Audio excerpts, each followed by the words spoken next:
48장 35절입니다. 에스겔서 48장 35절. 신약의 요한계시록에 있다면 구약에는 에스겔, 다니엘이 있어요. 두 개가 다 묵시록 성격이에요. 묵시록. 그래서 이단 사이비들이 이런 데에 초점을 맞추는 거예요. 맞추고 막 이상하게 풀이하고. 48장 우리 35절 딱 한 구절입니다. 제목은 여호와 삼마. 들어보셨나요? 여호와 삼마. 삼하고 말을 가리키는 건 아니에요. 여호와 삼마. 여기 계시는 하나님, 아니면 하나님이 여기 계시다, 그런 말로 표현했으면 좋겠습니다. 본문 한번 읽겠습니다. 같이 읽겠습니다. 그 사방의 합계는 18,000척이라. 그날 후로는 그 성읍의 이름을 여호와 삼마라 하리라. 아멘. 에스겔서는 우리가 지금 이미 통독한 지가 됐지만 주로 환상의 내용이에요.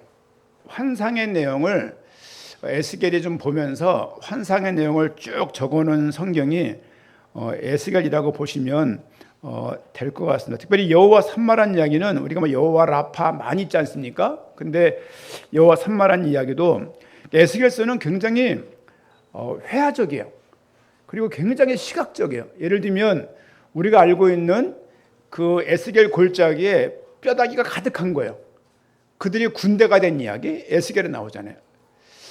6-7개 정도의 큰 환상이 나와요. 그 환상의 내용을 기록한 내용이라서 사실 읽어보면 잘 무슨 내용인지를 몰라요. 환상의 내용이니까. 우리 1장 1절 말씀을 한번 봅니다. 에스겔서를 좀 보기 전에 1장 1절.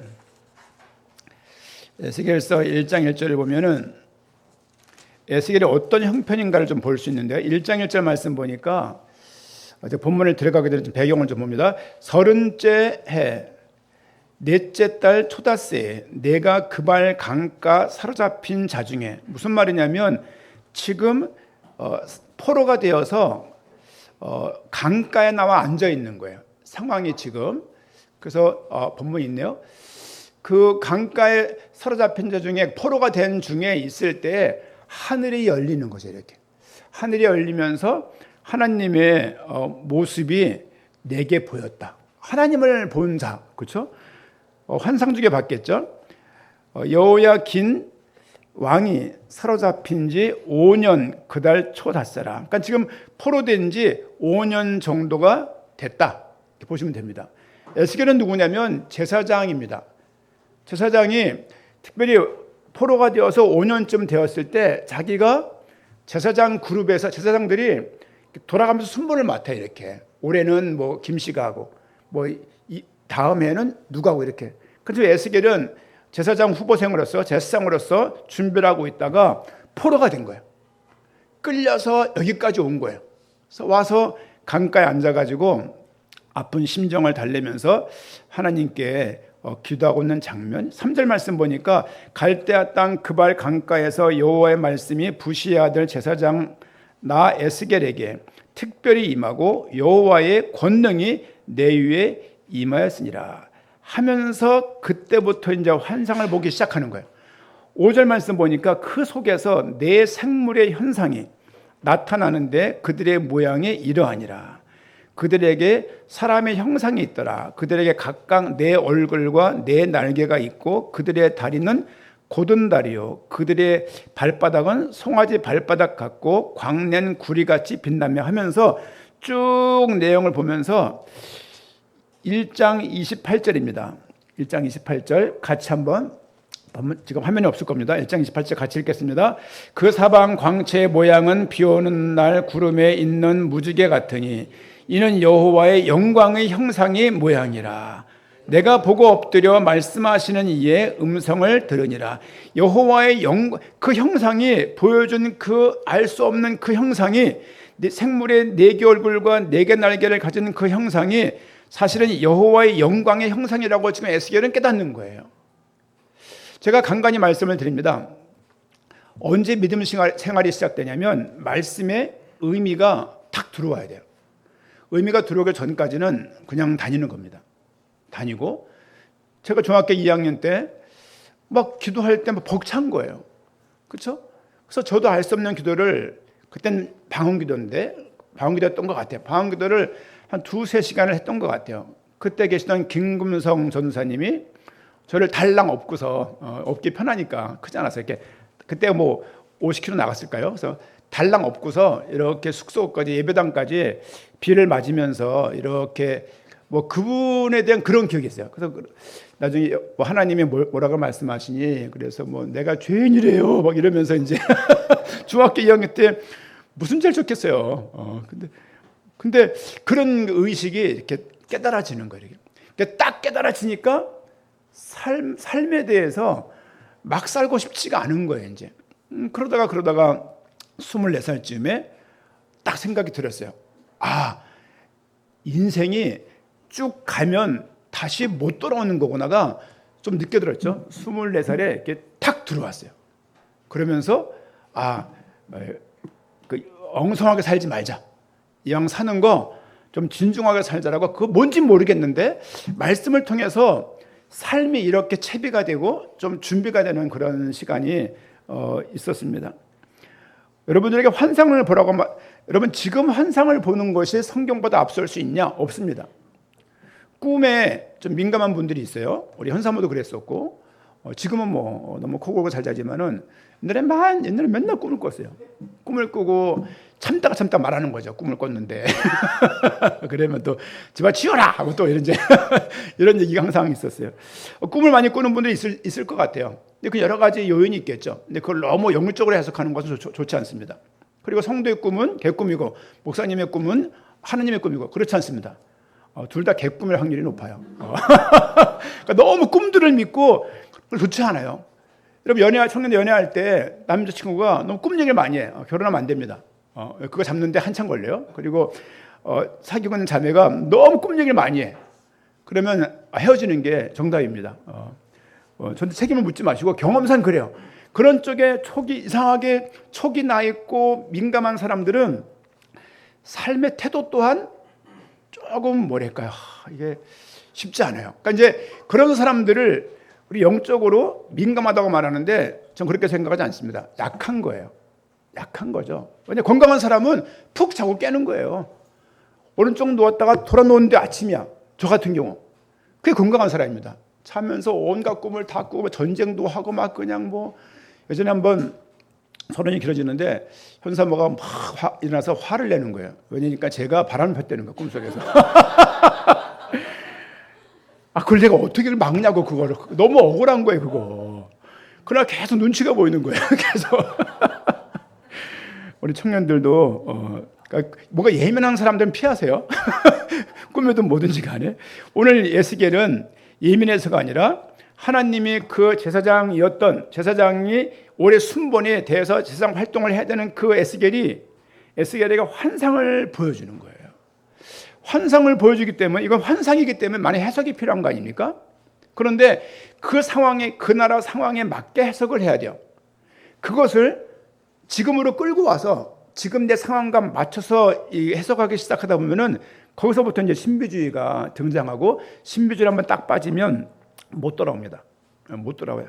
오늘 결론적으로 환상의 마지막 내용은 뭐였냐? 오늘 읽었던 48장 35절 여호와 삼마입니다.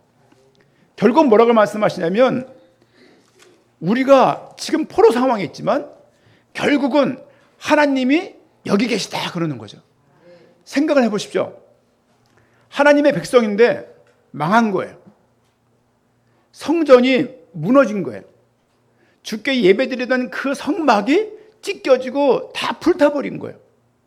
다른 말로 말하면 주를 위해서 열심히 살았는데 어느 날 보니까 빈털털이 된 거죠. 폭삭 망해가지고. 그럴 때 이 백성들은 하나님이 지금은 성전이 있던 곳에서 먼 거리까지, 예루살렘에서 이라크 지역까지 포로가 되어서 끌려온 거예요. 끌려오면서 무너진 마음들, 어떤 그 모든 사람을 끌고 가진 않았어요. 엘리트들을 주로 끌고 가요. 그리고 그 나라에는 그냥 농사 지을 사람들을 남겨놔요. 농사 지을 사람들은 사회가 무너졌기 때문에 그들끼리 치고받고 싸우고 공동체가 깨져버리고, 또 잡혀온 사람들은 어쨌든 자기가 살아보려고 애를 쓰면서 또다시 분리가 되는 것이 지금 유다 지파, 남유다의 그런 상황이었습니다. 성전이 무너지고 왕조가 끊어짐으로써 하나님의 백성으로서의 정체성이 흔들흔들하는 거예요. 여러분, 예수님 잘 믿다가 어느 순간에 덜컹 하고 생각이 탁 들어오거나 마음이 옛날 어두웠을 때 상태에 딱 잡히거나 그러면 계속 지하를 파는 거죠. 지하를 파서 계속 들어가는 거예요. 동굴 안에 딱 들어가서 결코 사람들과 교류하지 않고 교제하지 않는 상황에 우리도 쉽게 빠질 수 있는 그런 존재들입니다. 하나님이 우리를 버린 것은 아닌지 답이 안 나는 거예요. 왜냐하면 자기들은 알고 있잖아요. 출애굽을 건넜다는 것을 알고 있잖아요. 가나안 정복했다는 것을 알고 있잖아요.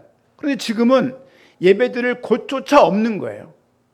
그런 모습이 지금 남유다 상황에 지금 있는 현실적인 모습입니다. 또 남유다는 애국과 이집트와 바벨론, 이집트와 이라크 사이에 어떻게 해야 우리한테 유리할지를 줄타기를 하다가 결국은 BC 586년도에 이라크의 침공에 망하고 만 거예요.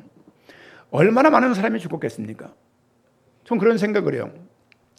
저희 아버지도 이북 사람이잖아요. 이제 이북 사람이고, 저 뒤에 김정원 집사님 그 어머니도 이북 사람이고, 또 저기 뭐 이승욱 집사님도 아버님도 이북 사람을 알고 있어요. 전쟁이라는 것이 전쟁을 한번 생각해 보시죠. 전쟁이 딱 났다. 우리가 어떤 상황이 될까요?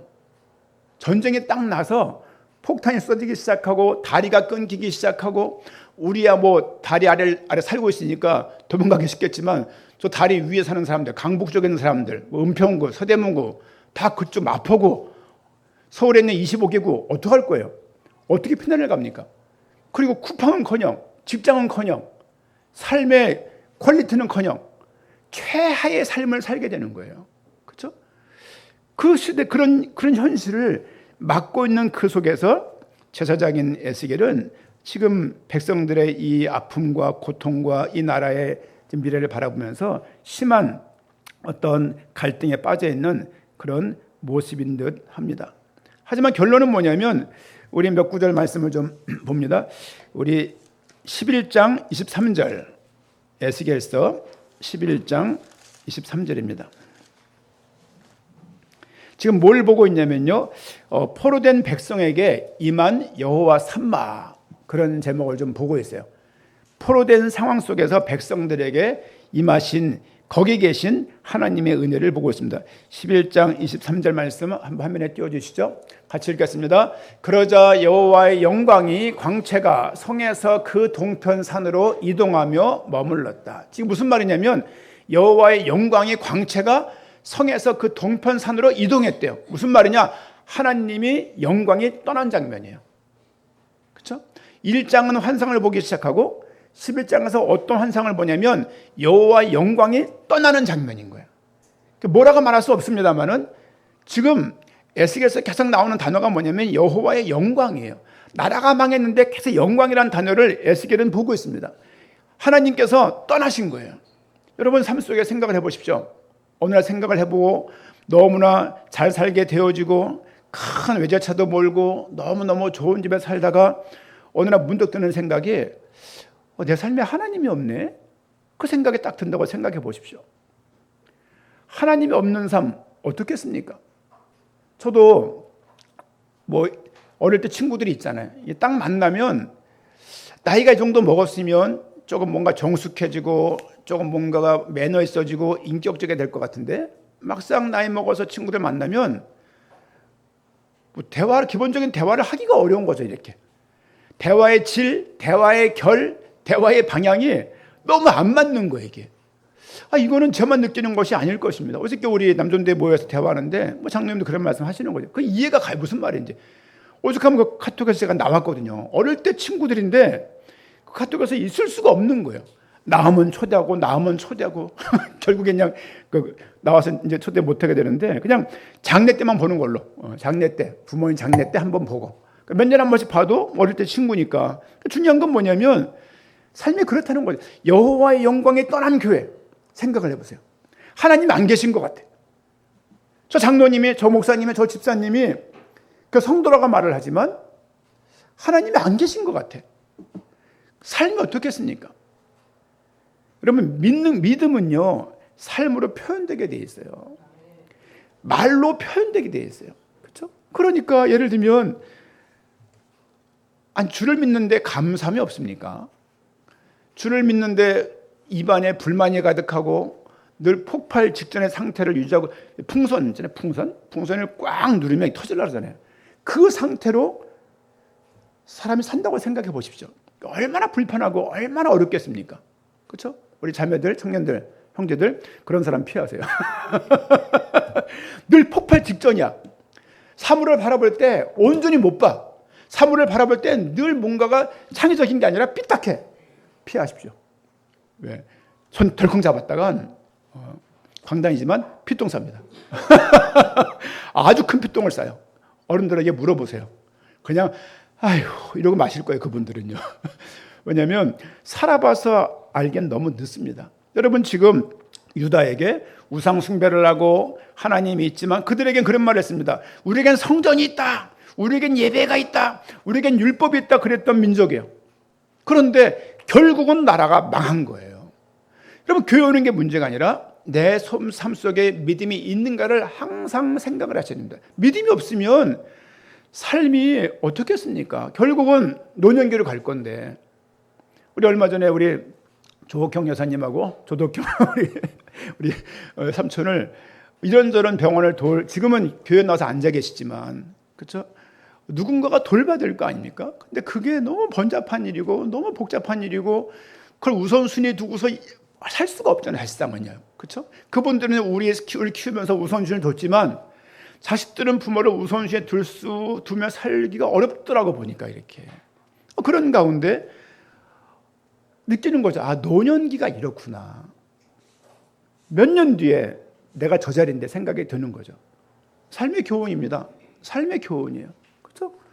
아, 저 자리에 서게 될 건데 나도 건강관리 잘한다고 되겠습니까? 결국은 생로병사 아니겠습니까? 그러면서 또 하나님의 허락하신 계획을 바라보면서 어쨌든 주의 말씀을 듣고 어쨌든 예배할 수 있도록 도와야 되겠다. 그것이 주는 하나님의 메시지 아니겠습니까? 그렇죠? 아우 힘들어 막 그냥 이런 뭐 그냥 막 타고난 팔자가 이렇다는데 그렇게 하면은 믿음이 없는 거죠. 믿음이 없는 거 아닙니까? 주어진 환경 속에서 위기를 잘 그때그때 넘기는 것이 하나님의 계획이 뭘까를 물으면서 결국은 구원 쪽으로 생각을 하면서 결국은 주 앞에 예배할 수 있도록 돕는 것이 모든 상황에서 우리가 취해야 될 자세가 아닌가 그런 생각을 합니다. 남유다는 우상 숭배하고 하나님을 등지던 그 백성들이 결국은 실제로 예레미야의 예언처럼 나라가 망하고 만 거예요. 자식을 삶아 먹을 정도로 나라가 복잡해진 거예요. 그 나라에 자기가 제사장이라고 말을 하지만 다른 나라에 와서 제사장직을 수행하지도 못하고 강가에 앉아있는 자신의 모습이 너무나 아픈 거죠. 이제 그러면서 많은 환상을 보고 말씀을 대언해서 골짜기에 뼈다귀들이 살아나는 그런 환상들을 본 다음에 오늘 본문에 읽었던 마지막 절 주님께서 35절 그 사방의 합계는 한 지역을 보여줍니다. 그 지역은 거룩히 구별한 땅이라고 18절 말씀에서 말하고 있습니다. 결국 그 땅은 뭐냐? 이 성읍의 이름은 여호와 삼마다. 하나님이 거기 계시다. 한 주간 우리 모든 성도님들 가정에 여호와의 삼마의 은혜가 있기를 축원드립니다. 그렇죠? 그런 은혜가 있어야 돼요. 그런 은혜가 없으면 집안이 지옥 같아. 애들이 들어가겠습니까? 그렇죠? 그러니까 부모로서 참 고민이에요. 부모로서 이게 어떻게 해야 좋은 가정을 이룰지가 우리도 처음 사는 거기 때문에 부모들도 사실상은 그렇잖아요. 이거 이미 엎어놓은 거 줘 담을 수도 없고 그렇지 않습니까? 어쨌든 그런 상황 속에서 이 상황 속에서 지금 포로된 상황 속에서 저기 예루살렘에 있던 그 하나님인 줄 알았는데 그 하나님이 지금 포로되어 있는 바벨론에 역사하시는 거예요. 이들에겐 깜짝 놀랄 일이에요. 하나님이 거기만 계신 게 아니라 여기도 계신다고? 우리 삶이 바벨론에 포로된 것 같은 상황일 수도 있습니다. 그렇죠? 우리 상황이 포로되어서 원하는 건 못하고 꿈도 제대로 못 꾸고 삶이 복잡한 상황 속에 있는 그런 환경일 수도 있습니다. 그렇지 않습니까? 우리 지금 삼촌 뒤에 계시지만 호흡이 가빠요. 폐 섬유지긴 기계 소리 들리죠? 저 소리가 산소호흡기 소리죠. 저거 하나 얻는 것도 얼마나 많은 과정이 필요한지 몰라요. 사람이 살기가 어려워 보니까. 그렇지. 교회도 지금 노년이 많아지고 있기 때문에 노인들에 대해서도 특별한 어떤 조직? 그런 부분들이 있어야 되겠다. 장례만 있을 게 아니라 지금 보통 장례만 이렇게 하지 않습니까? 뭐 경조사부 이렇게. 근데 보통은 그렇지. 큰 교회는 많은 역할을 하겠지만 그런 생각이 많이 드는 거예요. 저들에게 필요한 게 참 많구나 생각들을 많이 하고 젊은 사람들이 아니면 병원에 가서도 어떻게 할 수가 없는 그런 상황인 거 있죠. 여러분 어쨌든 우리 삶이 바벨로 같은 포로된 백성 그런 상황이라 할지라도 그곳은 여호와 삼마 하나님의 함께 계신 곳임을 믿기를 부탁드립니다. 두 번째는 단절 가운데 여호와 삼마에 대해서 말씀을 좀 보고자 합니다. 이 말씀 우리가 되게 익숙해요. 왜냐하면 하나님과의 단절 가운데 결국은 예수 그리스도가 찾아오셨잖아요. 그렇죠? 그분이 성령으로 떠나지 않으시는 거예요. 이 구조가 에스겔에 나와 있는 구조와 똑같은 거예요. 에스겔서는 구약이지만 사실은 복음 설명을 그대로 하고 있는 거예요. 하나님과 단절되었던 사람들에게 찾아오신 하나님. 그렇죠? 포로가 되어서 바벨론에 가 있는 백성들에게 찾아오신 하나님, 여호와 삼마. 하나님이 여기 계시는구나. 그 믿음이 우리에게 있어야 될 것입니다. 믿음이라는 건요, 하나님이 우리 삶 속에 함께 하심을 인정하는 거예요. 이게 없으니까 재수 없느니 뭐 내 타고난 복이 이렇다는 둥 팔자가 사납다는 말을 그래서 하는 거예요. 우리가 왜 점을 볼 필요가 없습니까? 제가 예전에 해화동 같은 데 가면 새점 요만한 통을 열면은 새가 나와가지고 종이를 꼭 집어서 내놓고 들어가. 그럼 먹이 줘 이렇게. 그럼 그걸 펴가지고 내 운수를 보는 거야 이렇게. 그거 참 보고 싶었어요 그거. 근데 차마 내가 열심히 했는데 차마 그렇게 못했어요. 근데 궁금한 거야. 무슨 내용이 있는지. 혹시 보신 분 있으면 나중에 카톡 보내주세요. 무슨 내용이 있는지. 저희 집에 새가 있는 좀 가리키기도 한번 그거 좀 이렇게. 알바 한번 해볼게. 광명에 가서 앉아갖고 이렇게 중절모 쓰고 이렇게. 돈은 될 것 같아 보니까. 그래서 그거 MBT 연결해갖고 하면은 뭐가 될 것 같아서 AI 연결하면은 큰 뭐가 고리가 있을 것 같은데 우리 AI 관련된 문제 좀 연구해 주시면은 우리 교회 산업에 도움되지 않을까. 믿음은 팔아먹지만. 여러분 오늘 단절된 우리에게 찾아오신 여호와 삼마의 하나님에 대해서 말씀을 좀 보고자 합니다. 모든 사람은 하나님과 함께 교제하며 살도록 그렇게 창조되었습니다. 개, 돼지, 동물들은 하나님께 예배할 수 없지만 사람은 하나님께 예배할 수 있어요. 교회를 한 번도 못 나가보신 분들은요, 야, 교회 귀찮지 않냐? 야, 가서 헌금까지 드리고, 그 11조 어쩌고 저쩌고 막 그러는 거죠, 이제. 그러니까 이게, 이런 것들, 야, 술을 먹었니까 말아야 됩니까? 그러니까 무슨 말하기에 너무 이게 안 맞는 거야, 이게. 술 먹지 말라면 네가 안 먹을 거야? 예를 들면은. 그렇죠? 먹으라면 네가 또 얼마나 먹을 거야? 여러분, 하나님과 단절되었다. 여러분, 부모님과 관계가 단절돼도 그거 오래 가요. 부모님하고 대화가 안 되고 부모님에 대한 상처만 조금 남아있어도 그거 하나 가지고 얼마나 삶이 흔들리는지 모릅니다. 지금은 또 그런 시대예요. 지금은 애들이, 청년들이요, 관계할 줄 몰라요. 사귈 줄 몰라. 그죠? 그래서 우리 연애하고 있는 우리 교회 청년들 보면 되게 귀한 거예요. 야, 연애를 하고 있구나, 애들이. 그거 대단한 거예요. 왜? 그게 관계할 수 있다는 능력이거든요. 그리고 능력의 능력.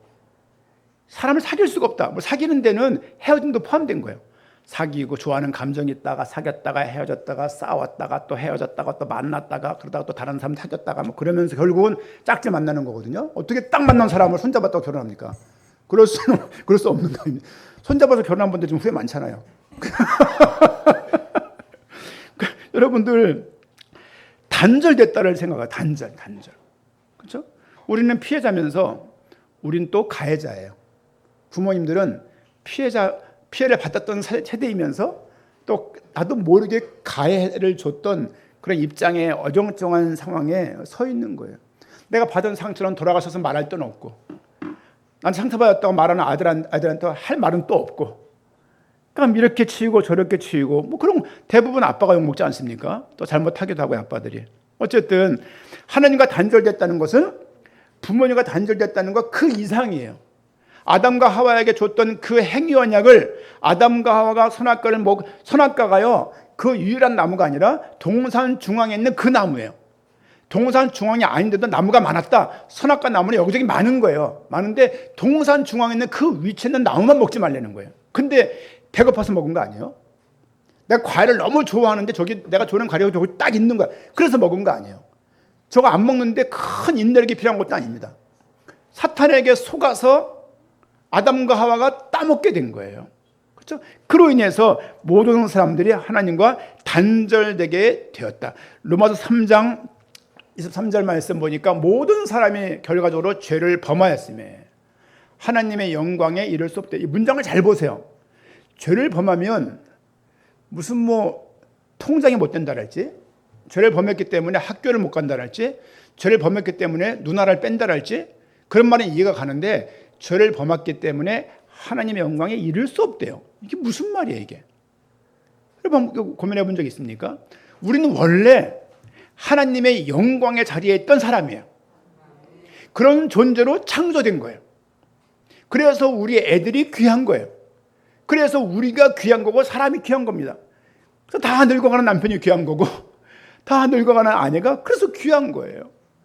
그래서 자살할 수가 없는 거예요. 그래서 사람을 죽일 수가 없는 겁니다. 그래서 복음에 증거되어지면 노예들이 해방이 되는 거예요. 복음 정신은 그런 정신입니다. 사람 아래 사람이 있을 수가 없죠. 보십시오. 하나님의 영광에 이르지 못했다. 그래서 영광에 이르지 못한 존재로 한평생을 살아가는 거예요. 지들이 궁상을 떨면서 살아가는 이유는 하나님을 못 만났기 때문입니다. 그 단절 가운데 있는 사람들이 죄를 범함으로 그 상태에 이르렀다. 에베소 2장 12절 말씀 보니까 그때의 너희는 그리스도 밖에 있었고, 그때가 언제입니까? 하나님을 떠나서 단절됐을 그때 이스라엘 나라 밖의 사람이라 약속의 언약들에 대하여 외인이요 세상에서 소망이 없고 하나님도 없는 자들 사는데 생물학적으로 사는 거예요. 그냥 밥 먹고 근근히 사는 거예요. 의미도 없고, 의미는 있겠죠. 있어 봐야 뭐 레저 생활 열심히 하고 골프 치고 낚시 다니고 자전거 타고 그냥 자기 레저 생활 하면서 즐기는 것이 최고라고 생각할 수 있습니다만은 하나님이 그 인생 가운데 없다라면 이미 죄 가운데 있는 거예요. 그 길로 쭉 가면 지옥이라고요. 이소부화 얘기 아닙니다. 하나님의 말씀 이야기예요. 그렇죠? 여러분 저도 한 20몇 개국 가봤습니다. 가는 나라마다 가는 나라마다 예를 들면 뭐 춘향전 없어요. 가는 나라마다 뭐 정약용 몰라요. 가는 나라마다 성경이 다 있더라고요. 쿠바를 가보니까 돌멩이 4개 있는 게 그 교회예요. 그러니까 아무것도 없어요. 그게 교회당이래. 그게 예배당이래요. 정말 현장을 거닐면서 카리브해안에 있는 그 해안을 거닐면서 교회를 방문하면서 복음을 전해봤어요. 통역을 하면서. 그 가운데 예배대원제가 있다는 것을 봤고, 그 가운데서도 나름대로의 어떤 소신이 있지만 실제 복음 없는 교도 많이 봤습니다. 중요한 것은 하나님과 단절됐다는 그것이 인식이 안 되면 예수 그리스도가 우리 삶 가운데 필요하지가 않은 거예요. 구원자가 필요하지 않는 거예요. 왜? 내가 죄 가운데 있기 때문에 하나님의 영광에 이를 수 없고 원래 있는 형상을 따라 창조된 그 축복된 상태에 있을 수가 없다고요. 그냥 밥 먹고 사는 거예요. 노인들이 가장 많이 하는 말, 노인들이 할 때 가장 모든 말 끝에 승리하는 말이 뭡니까? 죽음이에요. 죽으면 그만인데 뭐. 죽음 얘기가 가득가득해요. 죽음 얘기. 여러분 입에도 지금은 살기 바쁘지만 조금 지나면 어떻게 죽을까? 어떻게 죽는 게 애들에게 좋을까? 어떻게 죽는 게 아이들에게 피해를 안 끼치는 걸까? 그런 생각을 매일같이 해야 될 시기가 반드시 오게 될 것입니다. 꼭 기억하십시오. 우리가 그리스도 밖에 있었고 세상에선 소망이 없는, 하나님이 없는 그런 자유였음을. 요한복음 1장 14절 말씀 보니까 말씀이 육신이 되어 우리 가운데 거하신, 보세요. 죄 가운데 있는데 하나님이 오셨다는 거예요. 이게 복음입니다. 그렇죠? 에스겔도 그거 말하고 있는 거예요. 다 하나님을 떠나서 포로가 되어 갔는데 그 바벨론에 하나님은 예루살렘에만 있는 줄 알았는데 하나님의 그 현장에 있다는 거예요. 하나님은 교회만 계신 것이 아니고 여러분 삶 가운데 있는 거예요. 삶 속에서 믿음을 갖는 것이 믿음 생활입니다. 신앙 생활이요. 신앙 믿기 때문에 생활하는 거예요. 믿음으로 생활하는 거라고요. 그냥 생활하는 게 아닙니다. 그냥 먹기 위해 사는 게 아니라고요. 제가 제일 싫어하는 얘기인데 왜 그래? 뭐 먹고 자는 얘기인데 아니요. 먹고자 하려고 우리가 이 고생하는 거 아닙니다. 그렇죠? 저희 강아지가 있어요. 사료가 1kg인가 2kg인가 그래요. 37,000원이에요. 쌀 20kg에 얼마입니까? 한 3만에서 5만 원 그 사이에 있을 거 아니에요, 이렇게. 그렇죠? 예? 5만 넘어요? 근데 20kg. 그렇군요. 그런데 개 사료가 2kg에 37,000원이라고요. 어머니 집에는 여름이, 고양이, 개 사료도 고양이 사료도 그 정도 해요. 더 비싼 거예요. 2kg 37,000원이면은 20kg면 10배인데 37만 원 아니에요. 개값이 아니에요. 고양이값이 아니고 이게 애들 더 비싼 걸 먹고 있는 거예요. 반찬도 없이 그 빡빡한 그 부스러기 같은 과자 같은 걸 먹어요. 37,000원이에요. 이게. 애가 또 신장이 안 좋대. 신장. 개 신장. 그것 때문에 또 살을 하자. 개 신장을 신경 써야 그런 사회가 됐어요 지금. 여러분 우리 삶 가운데 하나님께서 오시는 방법은 말씀에 대해서 우리 가운데 오시는 거예요. 요한복음 1장 보니까 나는 진리요 생명이요. 그렇죠? 나는 길이요 진리요 생명이요. 나는 말씀으로 왔다라고 말씀하지 않습니까? 하나님께서 이 땅을 창조할 때 말씀으로 창조하시는 거예요. 그렇죠? 말씀은 하나의 능력이면서 말씀은 예수 그리스도 자신을 의미합니다. 그분이 어떻게 계시냐? 마태복음 1장 23절 말씀 보니까 보라 처녀가 잉태하여 아들을 낳을 것이요 그의 이름을 임마누엘이라 하리라 하셨으니 이를 번역한즉 하나님의 우리와 함께 계신다. 여호와 삼마와 똑같은 이야기예요. 여호와 삼마는 임마누엘과 같은 개념이구나. 하나님이 여기 계신다. 하나님이 함께 계신다죠. 함께 계신다의 의미는 떠나지 않는다는 말을 전제한 이야기입니다. 에베소 2장 13절 말씀 보니까 이제는 전에 멀리 있던 너희가 그리스도 예수 안에서 그리스도의 피로 가까워졌다. 어떻게 우리가 주님 하나님과 가까워졌냐? 그리스도의 피 때문에 가까워진 것입니다. 그분의 죽음으로 하나님과 인간 사이에 다리가 돼서 중보자, 중개자, 공인 중개사, 그렇죠? 집주인과 세입자를 연결해 주는 사람 아닙니까? 공인 중개사, 중간에서 역할을 하는 거예요. 예수님께서는 하나님과 인간 사이에 중보자가 되신 거예요. 그 중보 역할이 십자가 사건이고 부활 사건입니다. 그렇게 함을 통해서 그는 우리의 화평이신지라. 결국 우리가 화평 없는 존재가 되었어요. 이것만 기억하십시오. 말씀 띄워주세요. 우리에게 화평이 있는 거예요. 여러분 상관이 화평이 사라지는 그날 내가 하나님을 잊었다라고 생각하셔야 돼요. 상황이 문제가 아닙니다. 여러분 어려웠습니까? 여러분 어려운 거 다 말해보세요. 여기 서로가 배틀 한번 해보세요. 누가 제일 어려웠나? 다 내가 제일 어렵다고 말을 했을걸요. 전 잘하면서 어머니 뒤에 계시지만 제가 제일 어렵게 자랐다고 생각했어요. 거기에 빠져가지고 비합리적인 사고죠. 거기에 빠져가지고 난 내가 가장 못났다고 생각했어요.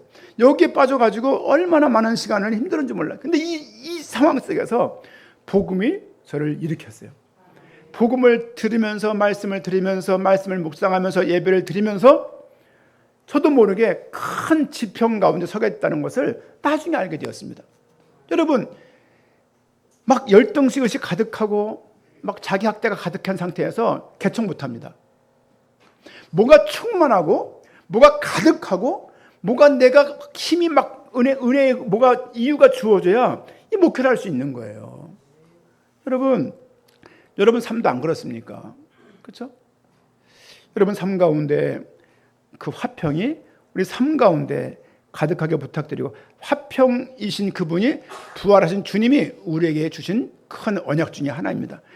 또 마태복음 20장 28장 20절 말씀 보니까 내가 너에게 분부한 모든 것을 가르쳐 지키게 하라. 볼지어다 내가 세상 끝날까지 꼭 기억하세요. 너희와 항상 함께 있으리라 하시니라. 삶은 고독합니다. 결국은 남자나 여자나, 여자분들은 같이 모여서 이렇게 대화를 하고 수다 떨 수 있는 그것이 자연스럽지만 남자분들은 다 혼자예요. 다. 우리 그 남자들은 달라요. 어저께 모였는데 막 서로 낄낄 깔깔대면서 우리 이장로님이 그 역할 잘하시는 것 같아요. 그냥 감성 정서 FF 하셔가지고 분위기가 이렇게 하나가 되는데, 카페에 있는 어른들이 뚱 해가지고 나 안 알아준다고 그러고서 투정하고 있으면은 몸 이상할 건데 너무 감사하죠. 여러분 있는 곳에서 여호와의 산마를 은혜 믿음 갖고 있는 분들이 여러분 현장 속에 다 피스메이커 역할을 감당하면 좋겠어요. 저 사람 오면 그냥 모임이 막 이상해져. 모임이 두려워지고 말도 좀 이렇게 조심해야 돼요. 그러면 기도해 주세요.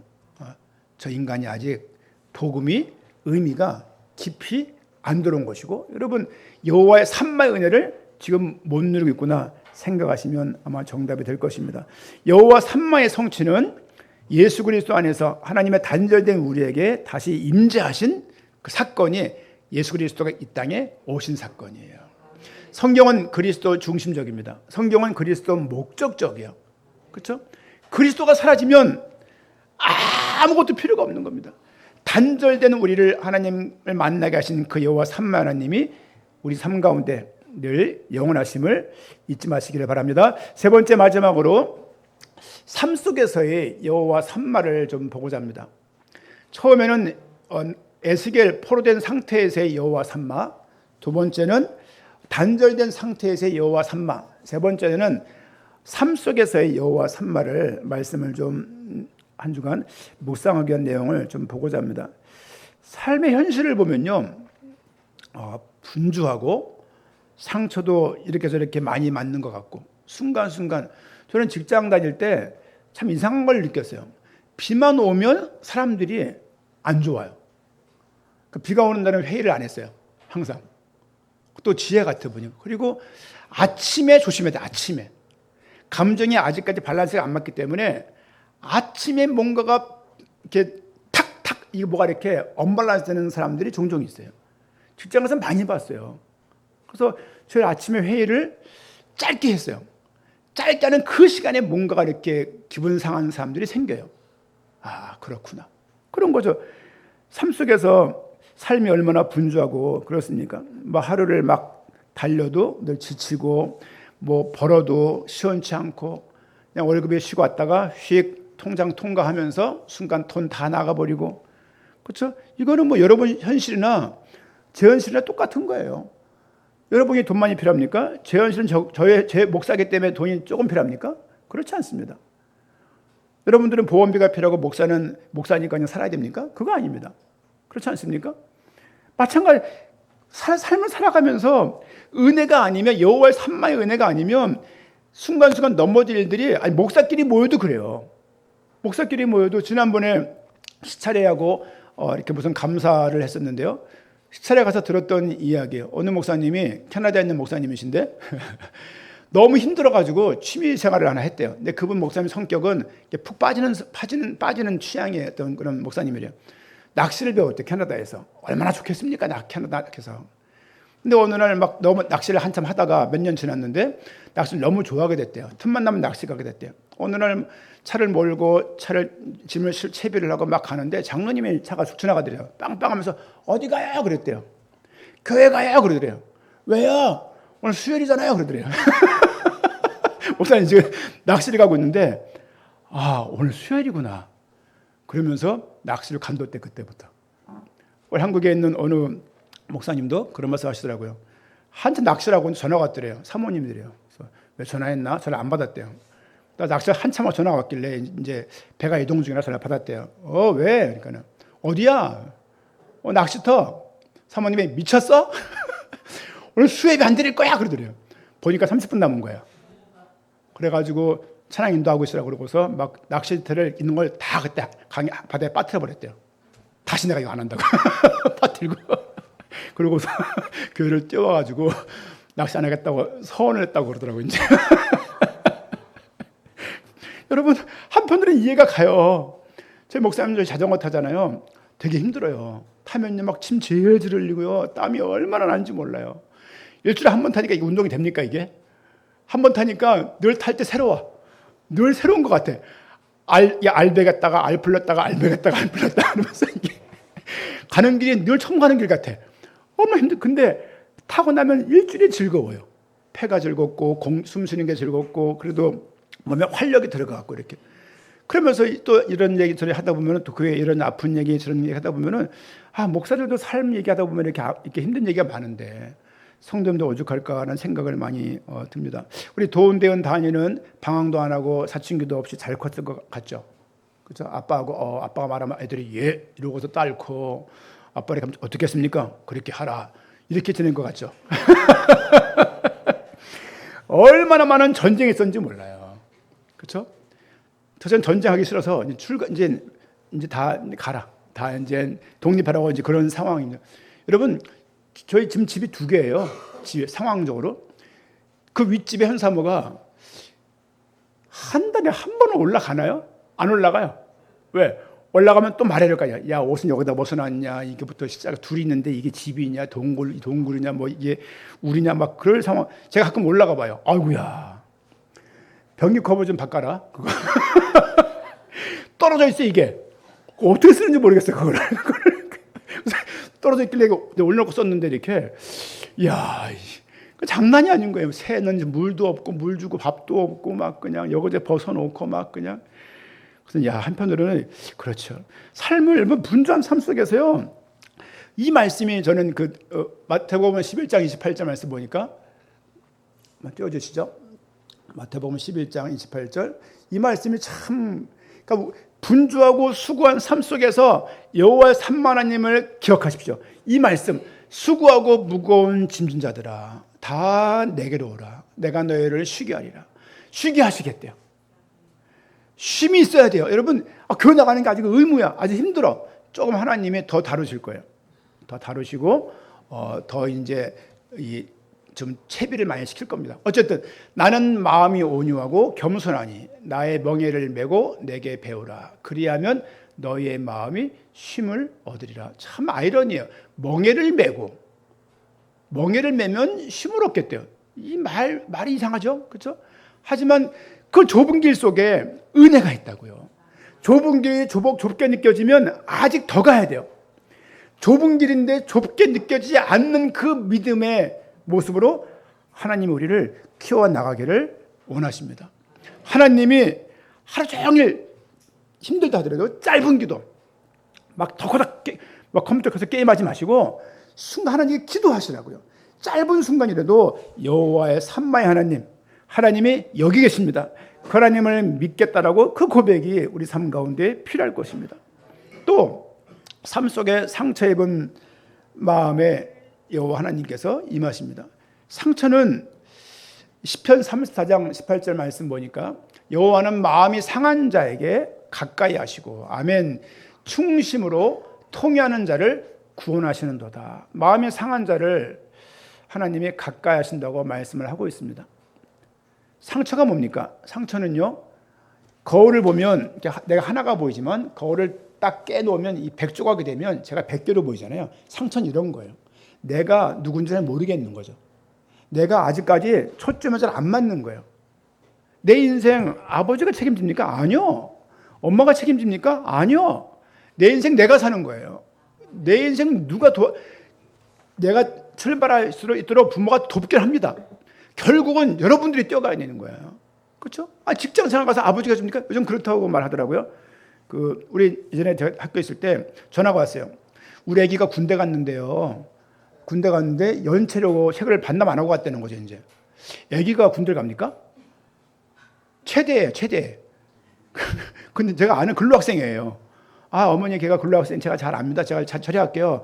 우리 아기가 육군 갔는데 뭐 후방에 갔는데 뭐 말하는데 계속 아기 그러는 거예요. 김준현 집사님 말 들으니까 직장 직원인데 부모님 전화 왔더래요. 애를 맨날 야근시키냐고. 여러분 우리 애가 고생한다고 직장 전화하시면 안 돼요. 학교도 아니고 유치원도 아니고 어린이집도 아니고 얘가 무슨 콩 안 먹어요, 팥 안 먹어요. 그건 어린이집에서 하는 얘기지. 그걸 직장 가는데 거기 전화해가지고 그러면 되겠습니까, 그게? 물론 저도 도원이가 취업 갔을 때 가본 적이 있지만, 몰래 가본 적이 있지만, 여러분, 상처 입은, 하나님은 상처 입은 인간들을 다 도외시하고 이렇게 밀치는 게 아니라, 하나님은 기본적으로 마음이 상한 자에게 가까이 하기를 원하신다. 여러분의 울부짖음과 외로움을 하나님이 다 듣고 계십니다. 그렇죠? 저는 못 듣는다 할지라도 하나님은 알고 계시고 하나님께 나아가시고 하나님께 마음을 여셔야 됩니다. 세 번째로 우리 현실 속에 여호와 산마에서 말씀 보고 있습니다. 갈등 속에 삶 속에 주시는 여호와 산마 하나님을 볼 수 있는데요. 에베소서 2장 14절 말씀 보니까 아까 읽었던 말씀이죠. 그는 우리의 화평이신지라 둘로 하나를 만드사 원수된 곳 그 중간에 막힌 담을 자기 육체로 허시고, 화평의 하나님이심을 꼭 기억하세요. 갈등이 많을 수 있습니다. 결국은 갈등은 이겨내거나 갈등은 소화해내야 되는 거예요. 그렇죠? 여러분 어려서 많이 싸우잖아요. 그렇죠? 그게 오히려 도움이 될 수, 너무 싸우는 거 그렇지만 싸우는 거 적정하게 필요해요. 왜냐하면 애들이 사회적인 관계적인 능력을 배우려면 기본적으로 어려서 그런 갈등들을 좀 배우고 살아야 돼요. 여러분 이 얘기 또 해서 죄송합니다만은 우리 둘째 같은 경우는요, 저는 잘 안 맞았어요. 저를 어떻게 저걸 때려줄까? 항상 있잖아요. 벼르는 거지. 한 번만 더 걸려. 너 3번이야 이런 거. 집이 4층이었고 교회가 2층이었습니다. 내려오는데 10초가 안 걸려요. 늘 지각해요. 멀어서가 아니죠. 그렇죠? 그리고 슬리퍼 신고 오고 반바지 입고 오고 머리가 제가 떡이지는 타입인데 모자를 쓰고 이렇게 와서 계속 핸드폰이에요. 누구하고? 다은이하고 도은이하고 셋이 앉아서 이렇게 광고할 때 보여 이게 숙이고 이렇게 아무리 이렇게 안 보이겠습니까? 광고할 땐 다 보여 그게요. 그런데 또 수예배 금액이 어떡할 거예요? 애들이 예배를 못 드리는데 나오게 돼 말게 해야 돼요. 그때 갈등인 거예요, 이것도. 근데 전 나오게 하고 싶지 않은 거야. 왜냐하면 억지로 나온 예배가 무슨 의미가 있겠냐 말이에요, 예를 들면은. 그러면서 하나님이 애들 붙잡고 계신다. 멀리 안 간다. 소신이 아니라 그런 믿음을 가지고 그냥 쭉 이렇게 어느 날 교회에 오면서 도은이가 제가 방송할게요. 대은이가 제가 찬양 인도하겠습니다. 다은이가 허드렛일 하겠습니다. 뭐 주보적기예요. 저 덩치로 맨날 주보적고 있는데 이렇게 이것도 무슨 각이 있대나 맨날 적고인데 늘 삐뚤어. 근데 맨날 별거 아니지만 제가 개척한다고 애들한테 강의한 적 없고 늘 도은이가 그랬어요. 개척하니요? 오고 가면서 그런저런 말들 통해서 하게 된 거거든요. 하나님께서 이렇게 하시는 거구나. 자기 진로 다 택해서. 전 대현이가 하버드 간 줄 알았어요. 지금 원하는 과를 가니까 너무 좋은 거야. 학교 가려면요 2시간 이상을 가야 돼. 근데 야, 너 하버드 갔냐? 왜 이렇게 좋아하는 거야 도대체? 근데 지금 뭐 자기 원하는 일 잘하고 있지 않습니까? 그런 거죠, 이렇게. 물론 최선을 다해서 키우는 것이 부모의 역할이지만 삶 가운데 부모 나름대로 갈등이 많고 또 오후에 또 3시에 민재가 돌아와요. 귀국을 해요. 사진 올려주세요. 축하해 주세요. 얼마나 힘들었을 거예요, 외국 나가서. 예? 아니 전라남도도 아니고 충청북도도 아니고 일본 가가지고 아무리 본인이 좋아하는 그 형태의 나라라고 하지만 거기 365일을 몇 년을 산다는 게 쉽습니까? 그게 대단해요. 이거는 그 인간의 한우말 가서 한우 좀 먹이세요. 거기 가서 너무 기특한 거. 어떻게 이럴 수가 있을까? 대단하다. 이거 하나만으로 대단한 거예요. 그렇죠? 그래서 볼 때마다 야 이게 참 뭐 교회에서 뭐 그 아이를 위해서 크게 뭐 기도하는 게 있습니까? 그냥 일상 기도하는 것뿐이밖에 없잖아요. 여러분 삶 속에서 여호와 하나님이 함께 계시다는 이 믿음이 들어가면요, 부모도 그렇고 자녀들도 그렇고 인생 삶 속에서 하나님의 인도하심을 받으면서 여호와 산마의 하나님, 여러분 지금 아직 포로된 상태인데 하나님이 임재하셨다고요. 현실 해결은 아무것도 안 됐어. 그렇게 몇십 년을 더 살아요. 그렇죠? 더 살지만 결국은 또 나라로 돌아오는 일들을 보게 되기도 합니다. 우리 삶 가운데 하나님의 인도하심이 한 주간 가득하기를 부탁을 드리고요. 언제나 하나님이 우리 인생 가운데 함께 계신다를 기억하시기를 바랍니다. 그리고 내적으로 기도와 말씀으로 하나님이 존재하심과 임재하심을 이렇게 발견할 수 있어야 돼요. 임재하신다 이거 안 되고 말씀을 듣고 기도하면서 배이는 거 있어요. 고이는 게 있어요. 그런 힘으로 하나님께 나아갈 수 있습니다. 특별히 영광의 복음교회 공동체 속에 함께 하시는 하나님을 경험할 때 고난은 사람을 고립시키는 것 같지만 성령 하나님은 고난을 통해서 교회와 개인들을 키워나가실 것입니다. 꼭 기억하십시오. 하나님 우리를 키워나가고 계시다. 그렇죠? 여호와의 산마의 은혜가 한 주간 가득하기를 축원드립니다. 아멘.